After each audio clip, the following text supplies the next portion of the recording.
Doris Burke, Hall of Fame broadcaster, ESPN analyst, and I believe two-time Big East All-Star, all conference as a point guard. Is that right, Doris? Was it two-time? So long ago, I have no recollection. Oh, don't be so modest. You sound like a joker here being so modest there. Who plays point guard the way you did? Who plays point guard in the NBA the way you did at Providence?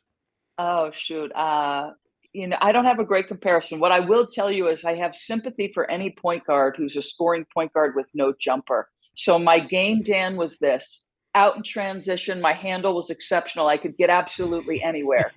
But those players who coaches just back off and give a cushion to 60. That was me. You were Rajon Rondo before Rondo. Bang, bang. And Jeff Van Gundy's always like, how, and this is Jeff saying it, we laugh all the time. How are you a white point guard and you can't shoot? You're Doug Gottlieb. I don't know. All I know is I had incredible teammates, incredible coaches. And, had it not been for that, I wonder, the game gives you such joy, Dan. And those, I only have fond memories as a player. So we see a lot of catchers who become managers. I don't know if there's a correlation, point guards as broadcasters or coach, like you see the game differently at a different angle. And the same with catchers. Is there any correlation that being a point guard, how it helps you see a game as you're broadcasting?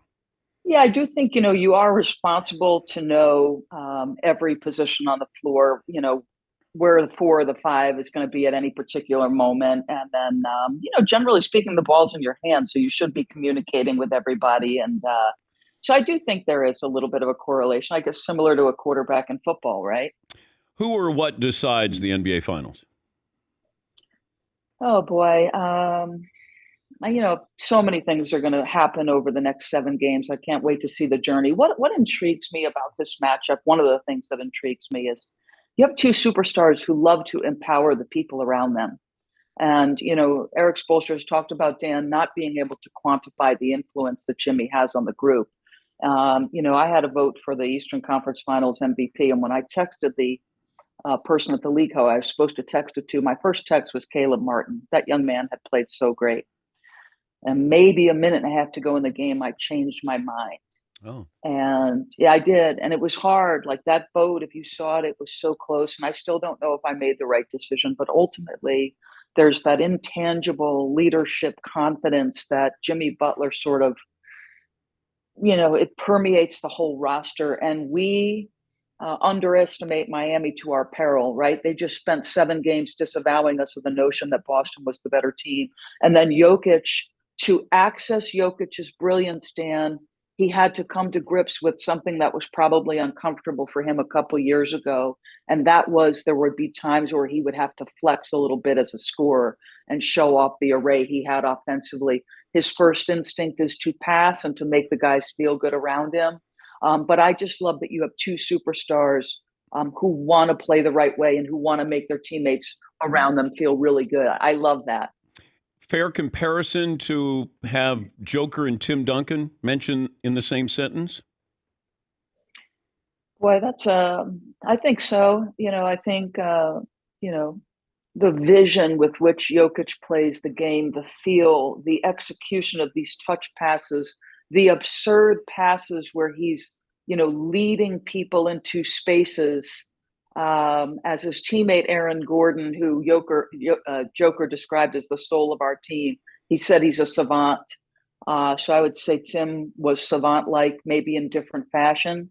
But Nikola is a savant. And here's the thing, I hope in the course of the broadcast, people get a sense for who this man is. He wears his wedding ring tied around his shoe. The first eyes he's looking to seek out when he finishes a game is his daughter. His family is clearly important to him. He's not at all involved in the NBA lifestyle.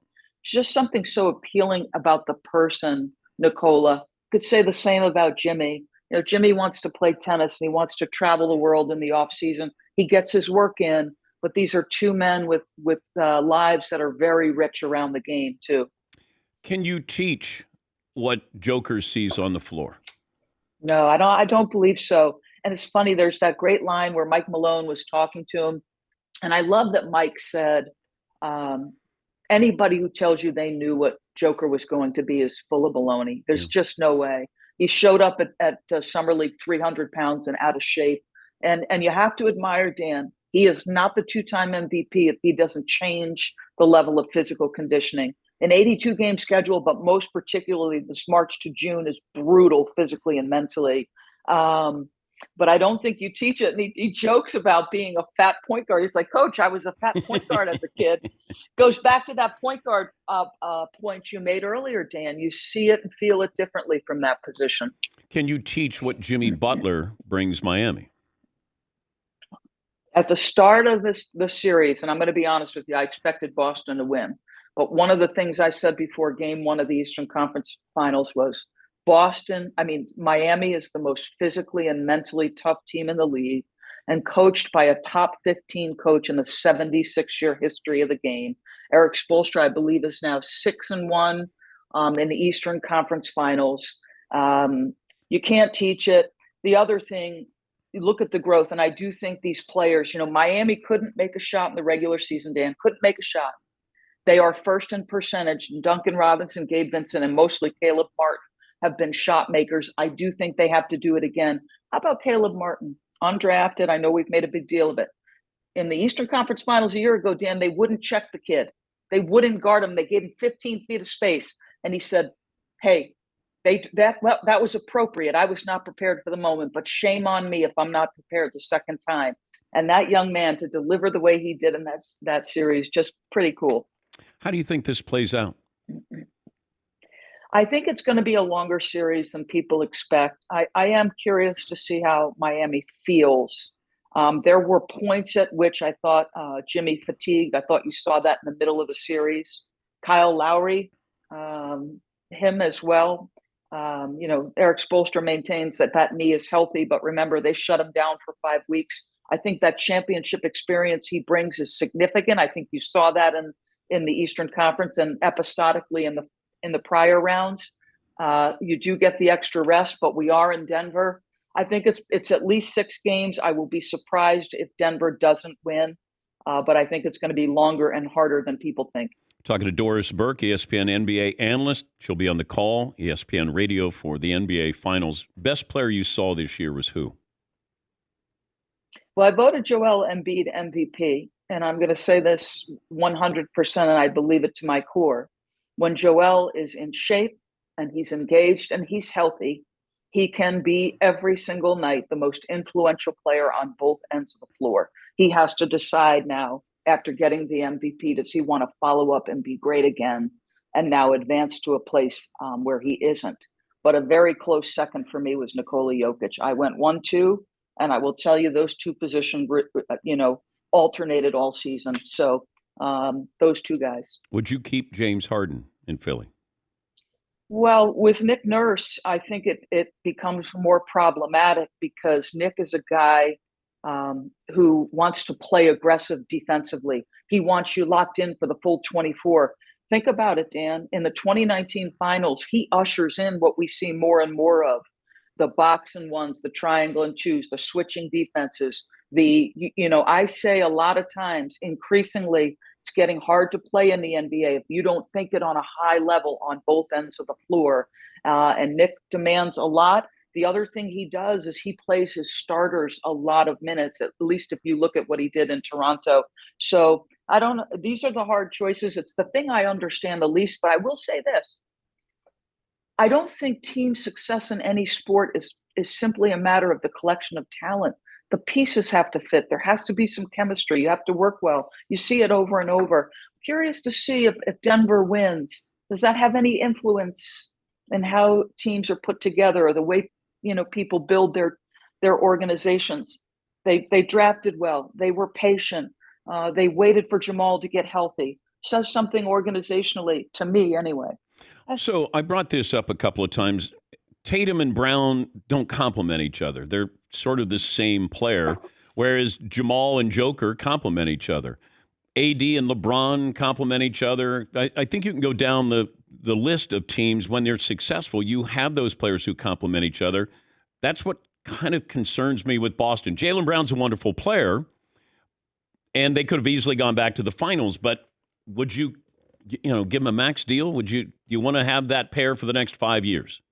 Right. And I think that's the complicating factor here. And I was thinking about this last week because of you could have two guys locked up at 600 million. And it sounds like the way the salary structure is, it's going to be a high penalty to try to do that. And, Jaylen Brown's old weaknesses came to bear again. His lack of a left hand, his turnover issues, forcing shots at inappropriate times. But then, Dan, I started to rifle through. Well, everybody's talking about Damian Lillard. I don't know off the top of my head how old Damian is. He's coming off in a phenomenal year. But you how many times do you see superstars acquired and it not pay dividends over and over and over and over again? These are hard decisions. And when I tried to come up with names to replace Jaylen Brown, I'm thinking, oh boy, that's not as easy as you think it is. Yeah, I had somebody who's involved in this situation. They said, you got to get these guys. Paying them is not the hard part as much as it is getting the guy. And that's why he said that he thinks the Celtics are going to re-sign him. What do you do if you're the Lakers in the offseason? Oh boy. Well, you're re-signing Reeves. I mean, he just is a better player than anybody ever expected. His ability to handle and pick and roll and really absorb the responsibility takes so much weight off of LeBron. I think no matter what you do, you need defenders and shooters around LeBron and Anthony Davis. It's always about space. I think one thing that I was really locked into all year, Dan, was how much of a struggle LeBron's jump shooting was. I mean, he could not make a shot. And I kept pressing Darvin Ham on what's going on here. Early on in the year, he was saying it's the kinds of shots he's being forced to take. There's no space. The Russell Westbrook dynamic was brutal. And then he said, Doris, remember how old he is. These things are harder now. So a lot. I thought the moves they made at the deadline were critical. Rui Hachimura, if he can sustain that level of play, I prioritize him as well. He's big, he's fast, he's long, he can offensive board it, he made shots. But to me, it's always about spacing around LeBron and AD. I just thought LeBron started to show his age by settling for the jumper because, I mean, all you need is Michael Jordan to acknowledge that if he played LeBron, LeBron would be able to go right on him and he couldn't stop him. Michael's words. It takes so much energy to try to get to the hoop and get fouled. And he's not a great foul shooter. And he's not a great jump shooter, but it just felt like that's what you do as you get older. You don't attack the rim anymore. And that's what I saw when people say, oh, he's not showing his age. And I said, yes, he shows it every game by settling for those jump shots. And he knows he's not a good jump shooter. Yeah. And I'm curious to see what his approach is. And the reason they wanted to play fast is exactly that reason. And it's different in the regular season, right? You can run on teams. You can get out in transition. It's at the most important time of year where defenses are locked in and they say, well, we're not going to let you get to your comfort zones 1, 2, and 3. You're going to have to get to 4, 5, and 6, and we're going to expose every weakness.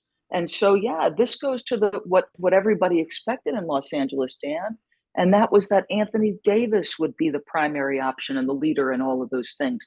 And that hasn't come to fruition, whether it's personality or health or whatever it is that's contributed to these last couple seasons for AD. And that's the mystery, because I've said many times, he was the Greek freak before the Greek freak. He did everything. Offensively, defensively, he could shoot, he had a handle.